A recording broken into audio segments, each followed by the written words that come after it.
11 மாவட்டத்தில் உள்ள எல்லா நிர்வாகிகளையும், அதாவது மாவட்ட மையக்குழு, கோட்ட அமைப்பு செயலாளர், மாவட்ட பொறுப்பாளர்கள், மாநில செயலாளர்கள், மாவட்ட தலைவர்கள், இவங்கள ஒரு 11 மாவட்டத்தில் வர சொல்லி என்னென்ன இன்னும் வேலைகள் செய்யணும். ஏன்னா எலெக்ஷன் நடக்கிறதுனால, எலெக்ஷன் வர இருக்கிறதுனால, எலெக்ஷன் நடக்கலை, எலெக்ஷன் 21 வரக்கூடிய எலெக்ஷனில் வந்து நம்ம எப்படி பண்ணணும் அப்படிங்கிறது,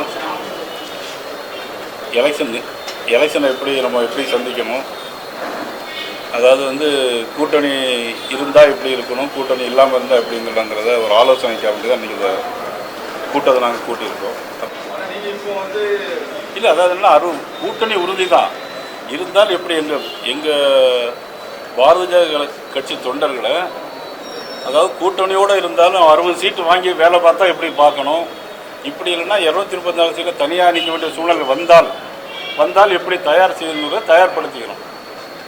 இன்றைக்கி அதிமுக, திமுக அந்த பெரிய கட்சி தான். இன்றைக்கி லெவலில் வந்து பாரதிய ஜனதா கட்சியினுடைய ஓட்டு வங்கி குறைவாக இருக்குதுன்னு நம்ம எல்லோரும் நினச்சிட்ருக்கோம். ஆனால் ஒரு தேர்தல் காலகட்டத்தில் தனியாக நின்று போகிறது தான் தெரியும். அதிமுக ஓட்டு கூட இல்லை. கட்சிக்கு வந்து இப்போ ரஜினிகாந்த் வந்து பிஜேபியில் சேர மாட்டேன், தனி கட்சி தான் ஆரம்பிப்பான்னு இருக்காரு. அப்படி ஒருவேளை ஆரம்பிச்சாங்கன்னா பிஜேபி கூட்டணி வைக்குமா? ரஜினி கட்சி அவர் விருப்பப்பட்டால் கூட்டணி வைக்கலாம்.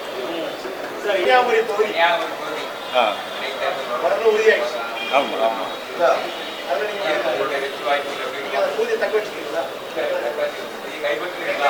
கண்டிப்பாக நிச்சயமா.